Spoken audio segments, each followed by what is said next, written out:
Hello and welcome to the Crystal Podcast on iCode Media. Today I'm about ready to have a great conversation with Dr. Christy Locke and Dr. Justin Kwan and Dr. Michelle Andrews. And we're going to talk about kind of the journey of MiSight from a patient and parent's perspective.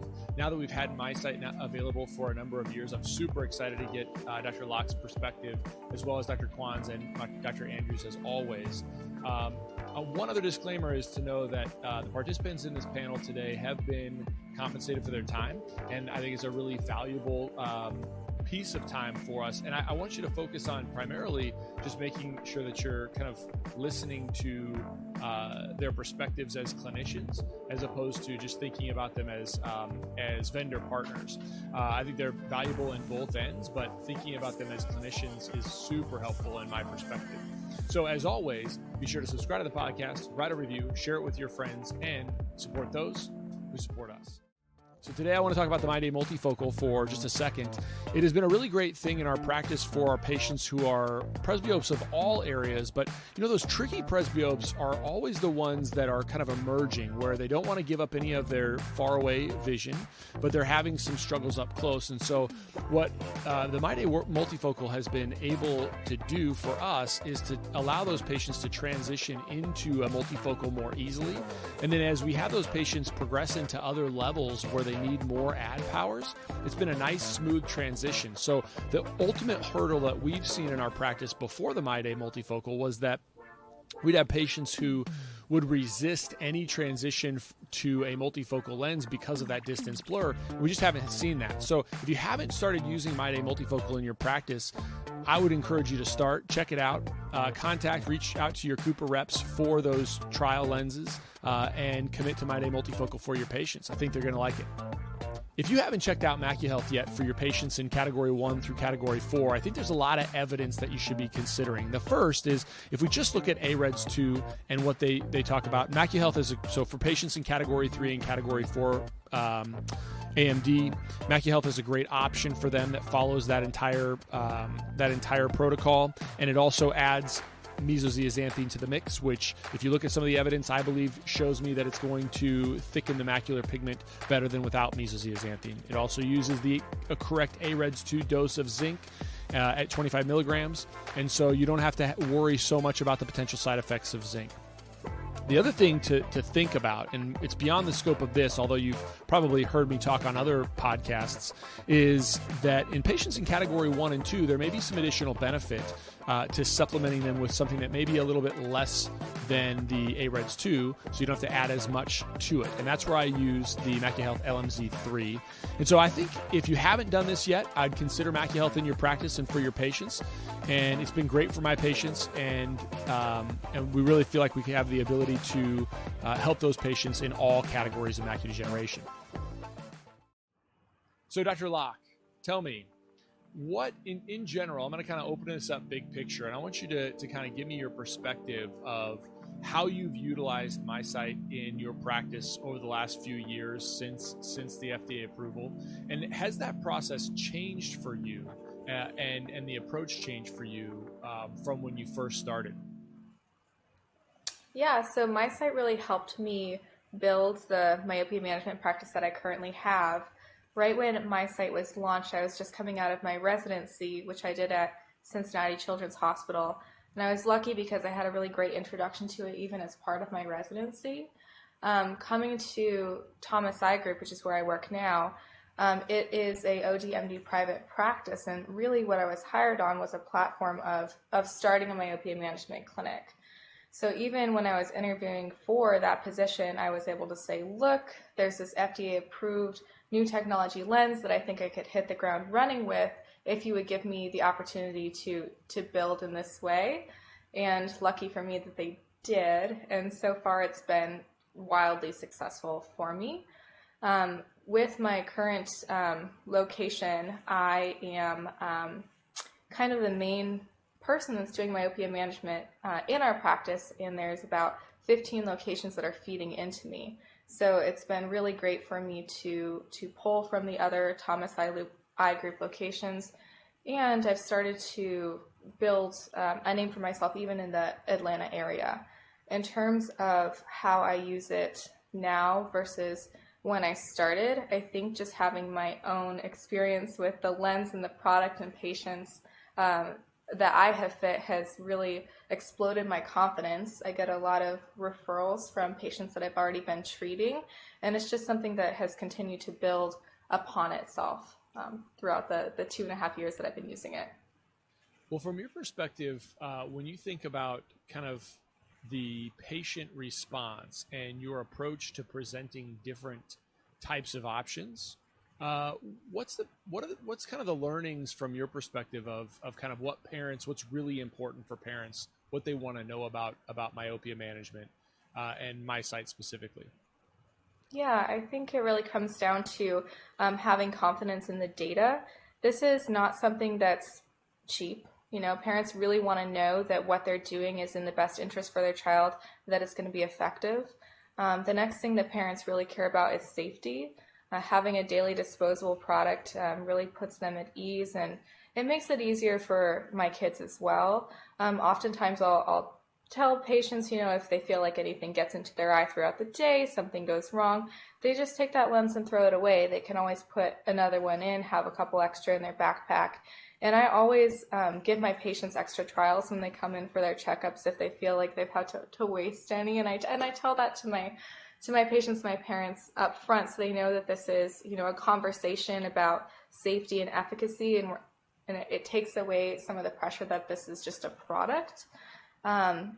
Finally, I think that parents really care about results and the confidence of their kid. Before I enroll the kid in the MiSight Myopia Management program, I do fit the kid and give them trials, kind of like what you might do for a normal contact lens. That way they get a week of wearing MiSight lenses, make sure they adapt to the blur treatment, make sure they're comfortable putting the lenses in, taking them out, that there's no barriers, and that really, really builds their confidence so that when they purchase the lenses, when they're committed to the program for the entire year, everybody is on board, both patient and parents. So I want to kind of dig in there a little bit, because I think the listeners really value when they hear experts say what they would say to parents. So let's say parent comes into your exam room, child has myopia or progression of myopia, fits right within the category of MiSight. What does that sound like? What does that conversation initially sound like? Let's say, you're a referral center, so maybe you're not doing comprehensive exams at that point, but kind of walk me through what that sounds like. You're talking to me as the parent. I do actually have quite a few patients that I see as routine, so I'll start with that. So if I see a patient for their routine exam, I'm seeing significant progression. One, I'm asking about parental history. Are they highly nearsighted themselves? When did they start wearing glasses? How long has their child been wearing glasses? Have they seen rapid progression across multiple years? That sort of thing, just to kind of establish a baseline. And then I have kind of a simplistic handout that I provide the patients that day that kind of breaks down different research in myopia management and different treatment options that we offer at my location. And then I bring them back for a separate consult. I feel that trying to rush through everything at that same day of the comprehensive exam, it puts too much pressure on the parent to make a decision. And then I find that a lot of younger parents like to do a little bit of research on their own before coming in. So giving them a handout, listing some of the things that we're going to talk about, gives them that freedom to do some background research of their own, come in with questions, and then we get a separate visit specifically just carved out to answer questions and collect some kind of more unique baseline measurements. For my patients, I am lucky enough to have access to an A scan, so I'm taking a corneal topography, a baseline A scan, and I actually plot that out on a graph compared to normative data, either for Caucasian children or Asian children, depending on their ethnicity. And from that, I can just give them a risk assessment. I say, look, you and dad are both over a -5. Your child started wearing glasses younger than the age of 8. They're above the 75th percentile in their axial length, and they have faster than expected myopia progression themselves this past year. I feel like they're at really high risk of continued fast progression. This is what we can do for them. So just kind of breaking it up that way tying all those things together really gives the family trust in me that I'm paying attention to their child, and then I can make a customized treatment plan for that specific child based off of their lifestyle, their age, what the family's comfortable with. And that really it sets the stage for the rest of the management. I find that if you rush in at the beginning, if you don't build that foundation of trust, you're just going to be chasing your tail the entire time you're managing that patient. So I do like to carve it out separate. And with my patients that are referred from other providers, it's the same. They come in specifically for a myopia management consult to have that conversation. And so, Justin, I know that there's probably been some post-market or in-market research related to parental preferences and learnings. Are there things that Dr. Locke is hitting on, or anything she's missing on that we should be attentive to as providers know about any of that potential in-market research? Yeah, we've done a few things partnering with agencies and others. One notable one we did a couple of Mays ago, and it was a 3-night in a row, like a Tuesday, Wednesday, Thursday, just over Zoom. These parents were selected based on, having said yes to treating their children with MySight. And we gained some really valuable insights in that these parents really trusted their optometrist, their eye care provider. And yes, one of them did want to do more research on her own, do, a Facebook moms group or, looking on the web a little bit. But most of them did say they just said if my doctor said it, that was good enough for them. And they did sort of a sense like the urgency to act. Yeah, that came out in the conversations and the emotion of their voice. But I really liked what Dr. Locke said about, this is what we can do. I think I'm getting really interested lately into the verbiage and the words. Oh, yes. So even through the Expo West meeting and so on, I'm wondering, I'll open up to all three of you, when should we say we can do something? When should we say we should do something? And when should we say we need to do something? I think Dr. Locke was starting to get into those nuances a little bit, but I think some parents will receive each of those three levels a little differently, right? Well, yeah, let's ask that question then, since Justin is doing what I do to Michelle all the time and taking over the questions, which I'm totally fine with, actually. I think it's great. So, Dr. Locke, let's put that question to you. So, have you thought differently about can, should, and what was the third one? We need to do something about this. Yeah. So I'll preface that. It's interesting to me, Justin, that you bring up the words that we use, because it's one of the funniest things when I do talks across the country, just small. So in my words as a lecturer, I've learned this over years of making the mistake, is that I can say the exact same thing and reverse the order with 2 or 3 words, and people will miss my point, and it will become exceedingly unclear. And I've learned this same, and because I learned that for so many years, I now apply it to my practice as well. And even just the order with which I approach a conversation with a patient, like when I'm going to talk about this condition, when I'm going to talk about this condition, that means so much in terms of their retention and their desire to act. So I think it's great that you're thinking on that level.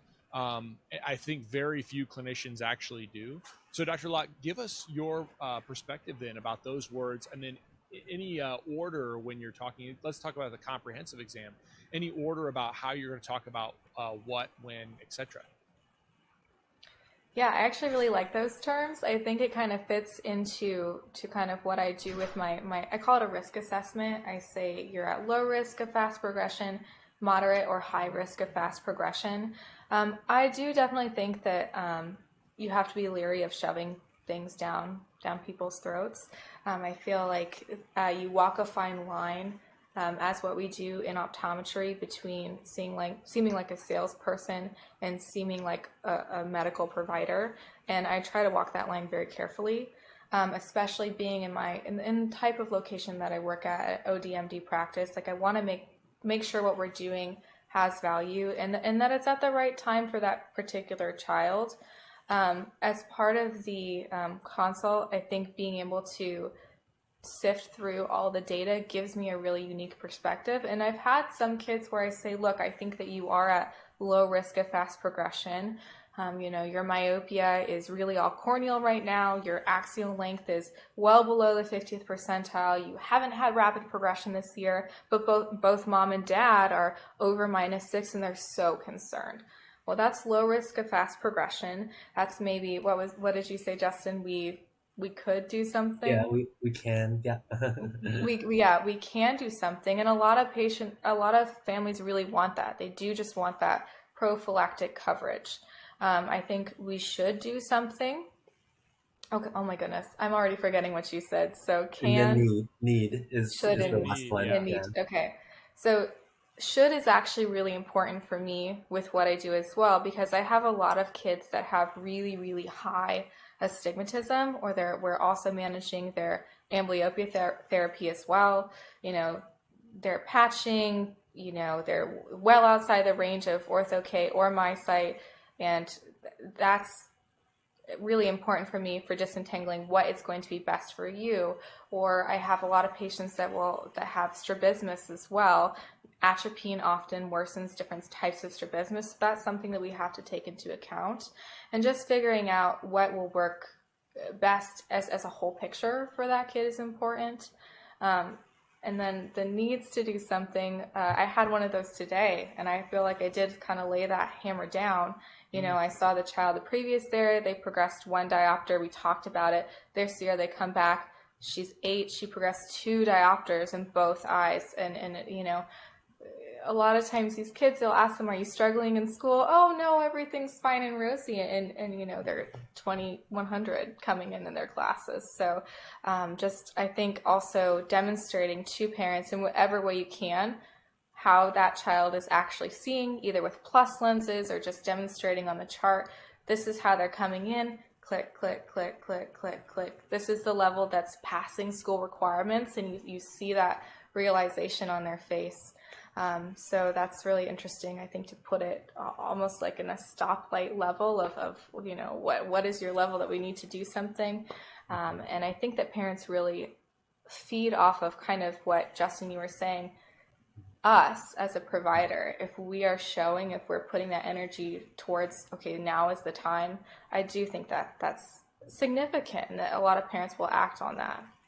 And relating to what you said about like the walking the fine line of like selling the treatment or the product or what have you, even outside of myopia, what I found that is resonating with doctors and our colleagues here is, when you describe myopia as the eye is growing 2 to 3 times faster than it should be, and it's my job to get this back on track, right? To get the growth rates of the axial length back on track.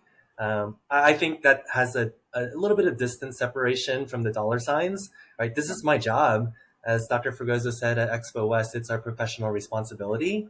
I wouldn't tell that to a parent, but I think I'm just doing my job. I like Dr. Locke said, this is what's best for the child. Parents expect you to deliver on that front. But yeah, I think a healthy distance from the what happens at the cashier is good, right? I think part of that also is, as I listen to both you, Dr. Kwan, and Dr. Locke, it's not that you're not passionate about what you do. I can certainly pick up that you're passionate about it. What I think can happen, though, is that you are almost, I'm probably not going to use the right word, but you're disconnected in a sense of like being agnostic of, like, you do want the child to do what's best for them.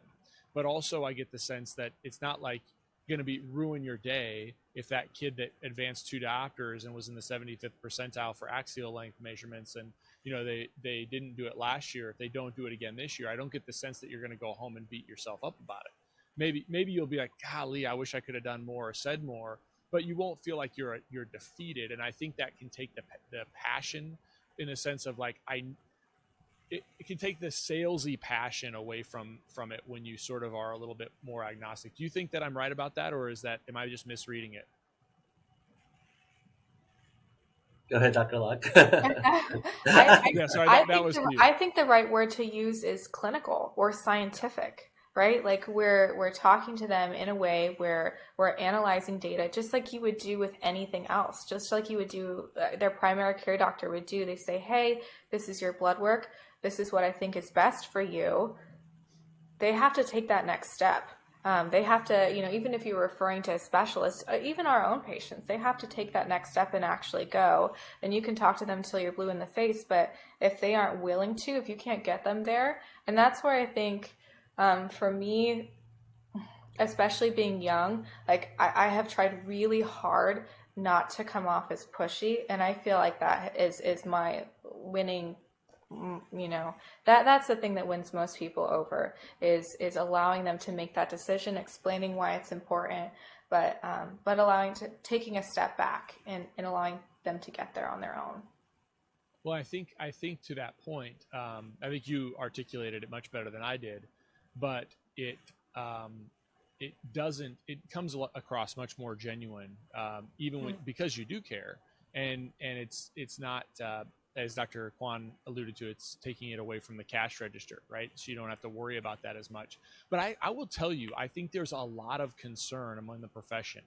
I think it's mostly subconscious, but also there's a lot of conscious concern that, like, okay, well, if I recommend this treatment and the child still progresses, or the child has maybe not the optimal visual acuity that I had, or patients don't even want to proceed with it, then it's a poor reflection on me. So how do you overcome that? First of all, I guess, is there any learnings in any of the data that we look at in the in-market research, Dr. Kwan, or any learnings that we'll ask you first, Dr. Kwan, any learnings that we can gather about what parents want from us and how we can know that may not be something we have to be concerned about? Yeah, I think first the expectation setting with anything, any treatment whatsoever, is the studies will show averages. The kids in your practice are not going to be exactly like the kids in the study. And when you look at the range of outcomes, like you don't know where exactly that one child will fall. And so the in-market research really showed us the parents were looking for that 6-month visit. And I know Dr. Locke has some cool stories about 6-month follow-ups and evaluations when these kids and families come back. But one of the parents said it was their litmus test, right? The 6-month visit. Like, things could be going peachy keen, or we could be struggling with insertion removal for the first couple weeks. But as far as the efficacy of the treatments, of what MiSight could do for age appropriate children, they were looking, like, just waiting with bated breath for the 6-month. And then watching every click of the phoropter maybe, and just like looking at those numbers and like, was this investment going to pay off? And if they cleared that hurdle, I think everything is a lot easier from that point forward. But yeah, we'd love to hear from Dr. Locke. Dr. Locke, just a second. I want to get Michelle, if you have any, Dr. Andrews, if you have any perspective on that as well, because Dr. Kwan, you mentioned this, and I do feel that I have patients whose parents I can feel leering over the back of my shoulder, watching every click on that phoropter, and like internally, I'm almost like, oh, I hope that we don't have any more minus here, like, and it actually kind of stinks from my objectivity, because I'm wondering like how much I'm going to push that kid to see just because I know their parent is over the shoulder, So it'd almost be like, please, Mrs. Smith, just step out of the room for a second. Let me get my objective measurements, and then you can leer over my shoulder again. But Dr. Andrews, any perspective on that? Any addings to that? Yeah, we talk a lot about the science and the efficacy, and that's really important. Our research showed that parents did go home and research. As Dr. Locke talks about sending parents home with information or access to good information about myopia. That's really important because they are going to do their research. And they are very much looking for, when they come back, that validation that they made the right decision. There are other ways to help them along that journey. 6 months is a long way to go to wait for that gold star or the validation. So especially with kids who are wearing contact lenses for the first time, any positive reinforcement you can give them in little steps along the way was also very valuable to parents. So for example, when their kids got the lenses in and out on a regular basis, celebrating that when they're going through the eye exam process or the follow-up exams, and they're doing things more quickly or efficiently or with more familiarity. Those little wins along the way are really, really important, because even with all the science and the data and the information that they're looking for, this is still a very emotional decision for parents. And they're often making this decision from a place of emotion. And it may be a different emotive element for each parent. Dr. Locke talked about showing the parents how their child sees and the click, click, click. Once, if you're that parent who is going to respond to that, you probably can't forget that. And that's the emotion of, I have to do something. I don't want my child to keep getting worse. And so I would just remind everybody that at the end of it, parents are coming at it from a very emotional place as well as a data-based place. Well, I think that really is helpful, Dr. Andrews. And Dr. Locke, that kind of leads me to my next follow-up question with you is, in terms of building some of those wins, how much different is this than, I don't want to minimize it, but how much different is this from, 15 years ago, a patient first-time contact lens wearer, or just a patient that is maybe a hyperope and their first-time contact lens wearer? Are there strategic steps that you take in place that are similar and also dissimilar than just a normal soft contact lens patient? In terms of follow-up and expectations. It's completely different for me. Like, this is really built to be a program with multiple follow-ups per year. I actually, for my first year program, patients see them at 3 months. So I see them at 3 months and 6 months, because I actually really agree with Michelle. I feel like you need that 3-month visit as a check-in point, yes, this is going well. You can kind of smooth out, iron out any of the wrinkles. And I don't know, I just feel like it really helps bring everybody into the fold. I also, going off of what you said, Chris, really take the pressure off of that refraction. I put very, very little emphasis on the refraction because a lot of these kids are very young. I'm not cyclopleging them at my follow-ups, so I take their axial length, I plot their axial length, I say, look, this has not changed a smidgen. And so I think it really, if they're kind of struggling on a couple letters, that the S looked weird, they're not peeking over my shoulder as much, because I can put it on a graph and then they can put that graph on their refrigerator. I'll draw a little smiley face on it because the results are so good. The other thing with MySight lenses, with any of the multifocal, lenses, I always tell my patients that you're going to have your very best vision with both eyes open and the lights on. And that's how I test my patients first, because if you're dimming the lights, for me, they test like one line different in their vision. I follow a nystagmus protocol for testing vision with these lenses. So I'll use a frosted occluder or a +6 lens to kind of keep that pupil as normal as possible. And they do a lot better. Great. So, and all of my technicians know that. I've actually had patients come in who have failed like a sports screening or a screening at school because they bring them into like a pitch black room. And so I think that de-emphasizes the vision as well. And I ask them every time they come in, how are you? Are you happy? Are you seeing well? And they're like, this is the best thing ever. This is the best thing. And it becomes easy for them. And most of the patients have no problem wearing the lenses. I usually tell them we want them to wear them 6 days per week, 10 hours per day. They're all wearing them more once they get that built into their ritual. And selfishly, I like seeing them at the 3 months as well to make sure that's working out, and usually it is. And finally, my last point is I do give trials to these kids, especially at that 3 month when they're like, oh, Dr. Locke, I got dirt in my eye, I ripped 3, I whatever, and that puts the parent at ease for that financial part. I really think that they can just come in. It's not about, at this point we're enrolled. It's not about the money. Here's, 5, 10 more pairs where we're all good to go.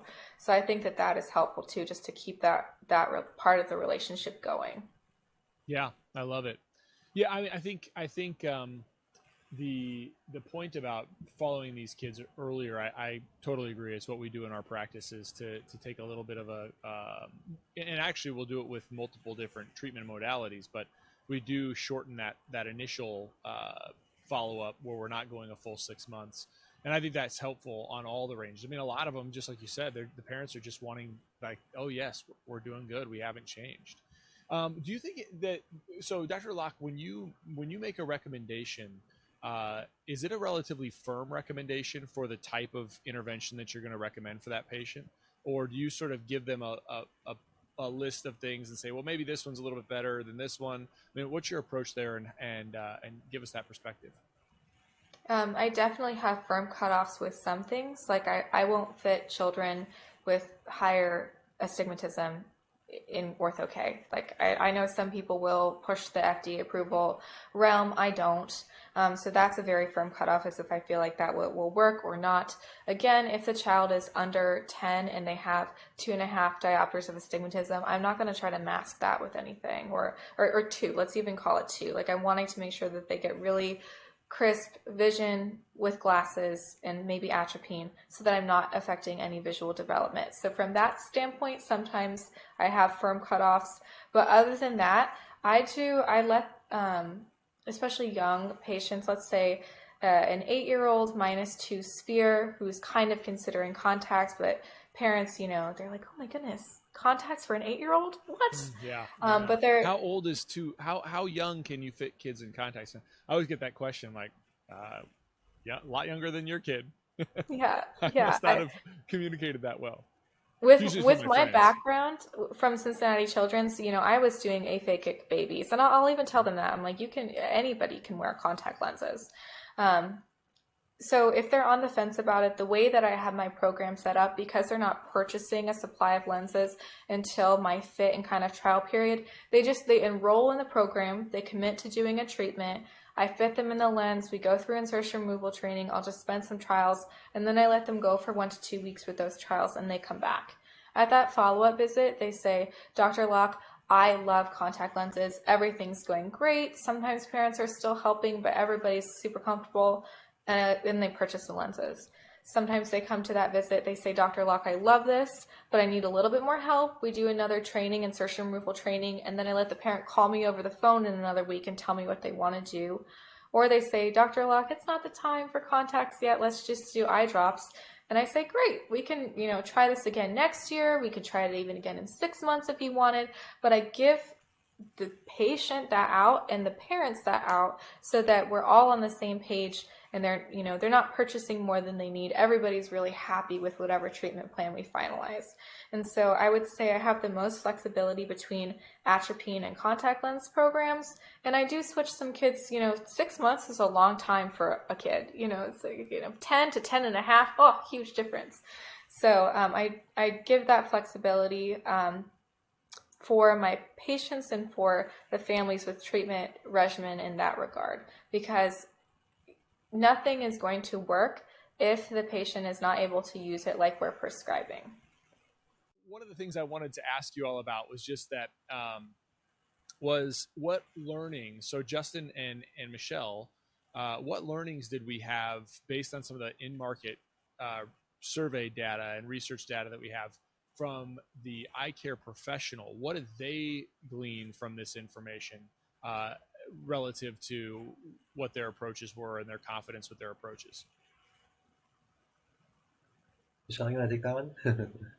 So there were a couple things. Probably the most significant one was that the doctors that we spoke to really believed that their relationship with their patients and their patients' families were strengthened because they elected to offer myopia management in the practice.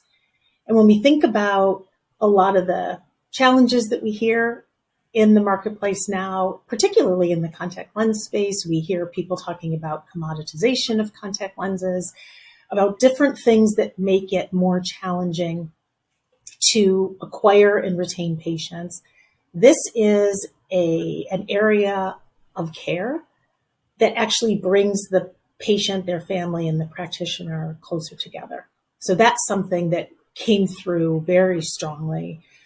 Another piece of feedback that we had from optometrists was that they felt that this made them a leader in the eye care space, and that they were offering the best that they could to their patients, that they are offering innovative care. They're ahead of the curve, if you will, and that gave them additional confidence in terms of their space in the profession, which I think is really encouraging when we look at, you know, some of the things that we maybe hear or see and frustrations that people have.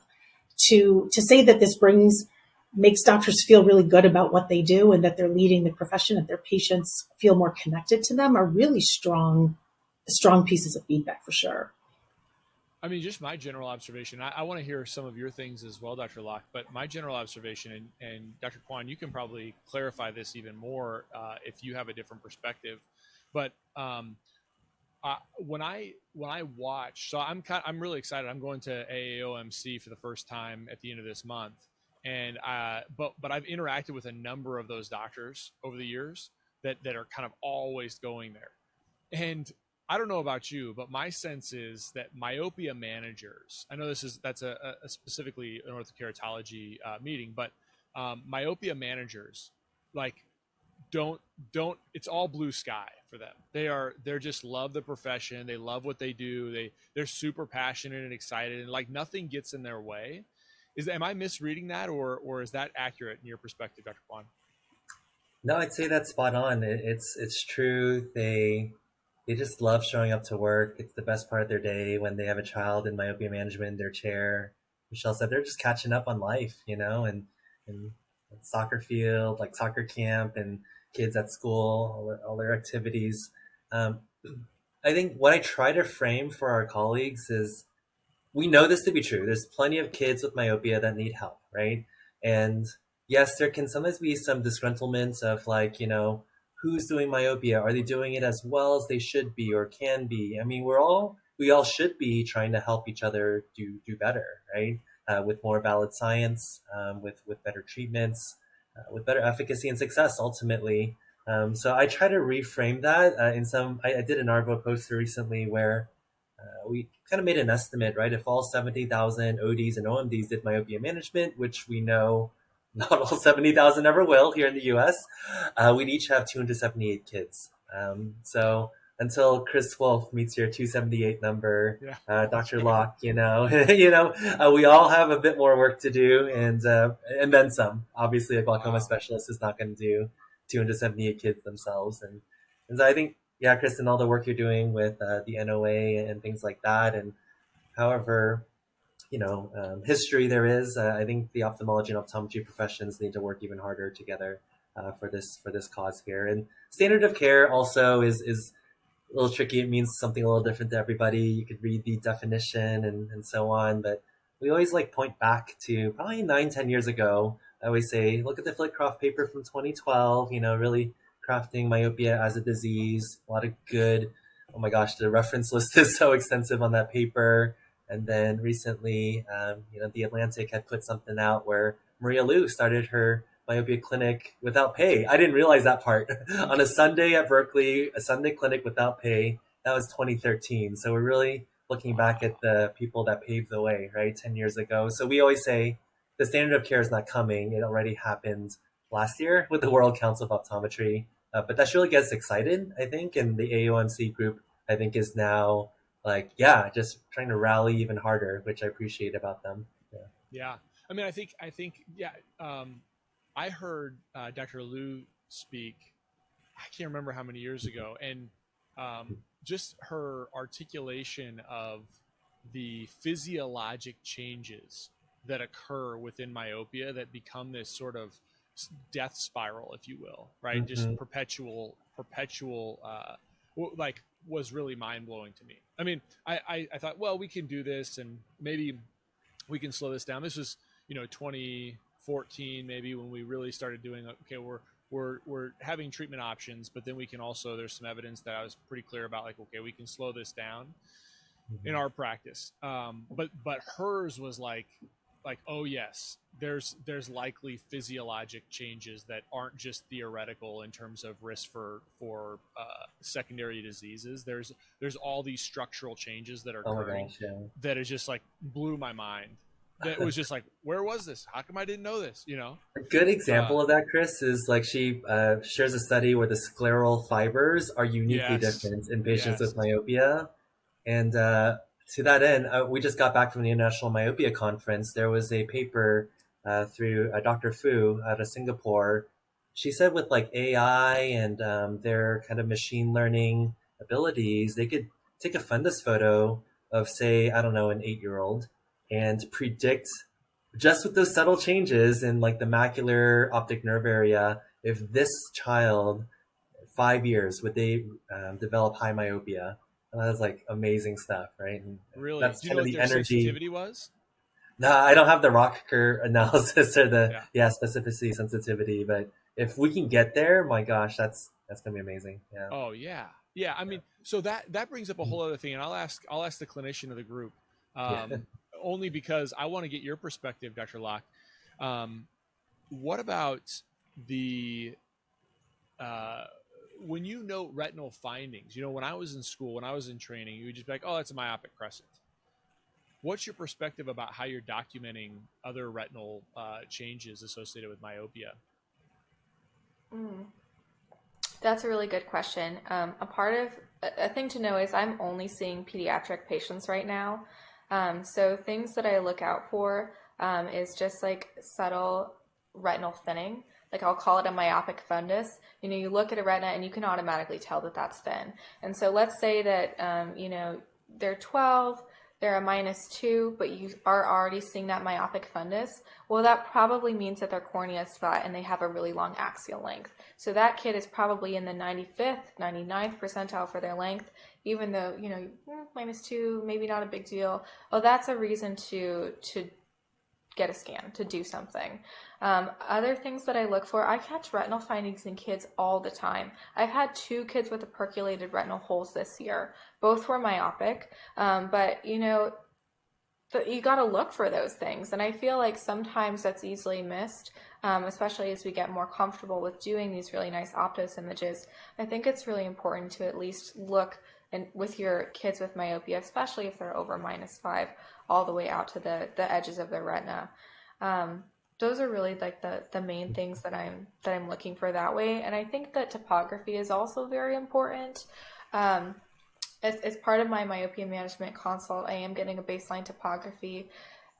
Oftentimes you'll have kids with really high astigmatism in conjunction to their myopia. You're seeing these refractive changes, and sometimes you can catch, I have also caught a couple early form fruus keratoconus patients where, again, it's really their cornea that's changing more than their axial length. And, cross-linking is FDA approved 14 years, and you have to have a baseline topography to show change. So if you're taking that baseline topography as part of your myopia management consult, well, that plays into thinking, sorry, there's a little bug. That plays into thinking about eye care for that patient, as a whole, for their whole life. And I think kind of what Justin was talking about and what you were alluding to, Chris, is we have to think about myopia from a disease perspective and all of the changes that are happening in the eye. I wanted to mention briefly when you were talking about your blue sky myopia management practitioner that it's Are you not a blue skyer? No, I definitely am. I definitely am, but I think it's a spectrum. I think that if you are mainly if you're going to pick anything, my site is easy. Like if you're looking for candidates that can wear a daily disposable lens that, that don't have high astigmatism, that fall within that criteria, that's so easy. It's just like if you have, your sweet 75-year-old grandma that has, glaucoma and, maybe you can manage her with latanoprost, maybe she gets a MIGS, and that's something you feel comfortable with. Yay, wow, but I also, because I am kind of a referral, I also have -7, partially accommodated with esotropia with high ACA ratio, that's maybe not the one that you want to be managing. And I think that there is an opportunity in this field for that kind of those levels of what we're comfortable with, just like with any other eye disease that we all manage. And there's no shame in doing that. There's no shame in focusing and practicing in the area that you feel confident in. And I think MiSight really is a good place for anybody to start. Well, Chris, I think that's really... Yeah, go ahead. Sorry. Go ahead. Can I really quickly touch on the retinal part? I know some listeners might know, like Tom Aller actually measures out in pixels the area of peripapillary atrophy. I wouldn't go that far per se, but yeah, just being attuned to that, because I know, Chris, as much as you read the scientific literature, and we always say clinical research makes you a better clinician, I kind of been a living example of that as well as others, and I got a really great opportunity to do a prospective randomized control trial in children for myopia control from 2014 to like 2016. And I remember way back in Berkeley, like when you're reading the textbooks about lattice degeneration in, let's say, 9% of the population, right? So for one, when I was teaching students, they're like, if you're doing like 10 DFEs and you're not finding lattice 1 out of 10 times, you may be missing it, right? But for the study, I literally saw children develop lattice from one 6-month visit to the next. Oh, wow. And so that was just like an eye-opening moment for me. And I know other colleagues have, serial fundus photos showing the optic nerve churning over time as well. So I just thought I'd add that because it's just, you can't ignore it, right? Well, I think it just underscores the fact that, like, we don't think this. I mean, we're not morons, right? We don't think about it like this, but we forget that, like, lattice degeneration doesn't start like none today and there tomorrow, right? And myopic crescents don't start none today and there tomorrow. There's this kind of gradual progression, and I think schools do a wonderful job of training. I'm not knocking schools, but my realization was always like, well, myopic crescent, no big, it's just not a big deal, and it's just part of what you see with myopes. But actually, like, there's all these other things, like that's probably a significant reason that they're at a greater risk for glaucoma over time. And is it actually a retinal finding that is part of the disease process as opposed to just a refractive error? I think it's clear that it's probably part of that disease process in my perspective. Again, I'm not saying I know all of it, but I would say, like, well, what else would I describe that as? I mean, it's part of that stretching, right, that we're trying to control. And so just when you start thinking about it like that, it becomes much more than just, quote unquote, a refractive error. And we're just trying to keep refractive errors low. It's actually like you are trying to limit that axial elongation and the subsequent retinal findings and the subsequent risk that come with those retinal findings over time. So it's just an interesting observation. And I think a lot of times we could just think about it as, oh, it's just a refractive error. It's just a refractive error. In fact, it's not at all. And that's what Dr. Liu's kind of discussion really kind of like allowed me to be like, aha, that's it. So Dr. Andrews, I'm going to be respectful of Dr. Locke and Dr. Kwan's time, but you do the best job of summarizing our conversation. So any last learnings that you have from your perspective that clinicians and researchers can glean from all the things we've discussed today?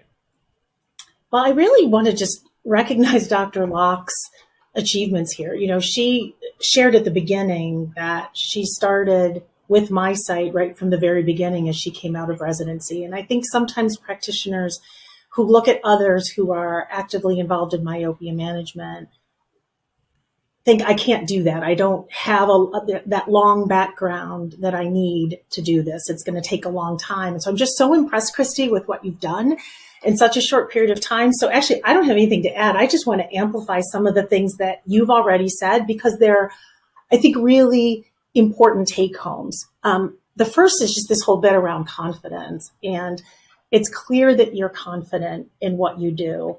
And that confidence is absolutely supporting your ability to grow the practice because our research says that parents trust their eye doctors. And I can't think of anything that contributes to that more than just the confident approach that you take with parents when you're talking to them. But that confidence comes from some things that you've put into place that maybe you don't even realize how special they are. But that templated approach, that how you talk about the child's myopia, you said you have to talk about the child, you have to talk about their age and how their myopia is progressing. You have to talk about the family history with that. When you're consistent with that every time and you're telling that story, you're coming across as confident to the parent and helping them make a decision. Your intentionality around not rushing. You've built it into the program. I'm not going to rush through this. This is an important decision. I'm building trust. I know they're going to make a decision based on what they tell them, and I'm not going to rush myself, and I'm not going to rush them because this relationship matters. And then the fact that you've built in extra time. You knew parents need a little bit more hand-holding at the beginning. And so instead of leaving them wondering, should they call back? Should they call and ask that question? You just built it in with that extra 3-month visit, making sure that at that beginning, as everyone's getting going, they've got that extra touch point, that celebration of, oh, you got your lenses out on your own. Oh, you are really good at reading the eye chart now and doing these refractions, those little milestones along the way that really make a difference. These are all the things that our research has told us that you have put into place and are just really, really doing a great job with it. Because at the end of the day, all the science, all of those things, it really comes down to a parent saying, I just want to do the best for my kid. And if this gives them an opportunity to have a better future, then I want to be a part of it. So thank you for really just showcasing how all of these important steps just become part of who you are and how you can just implement them every day in your practice. I think it's fantastic. Dr. Andrews, what a way to summarize. I couldn't have said it better, and I won't even try. Dr. Locke, this was awesome. I totally agree with Dr. Andrews' perspective. All of those things are true. I will just amplify. You come across with genuine confidence and genuine authority, and I know why your patients and their parents trust you. So I can't wait to get to know you sooner or more in the future. Dr. Andrews, thanks again for all of your time and for your perspective. Dr. Kwan, as always, thanks so much for being here.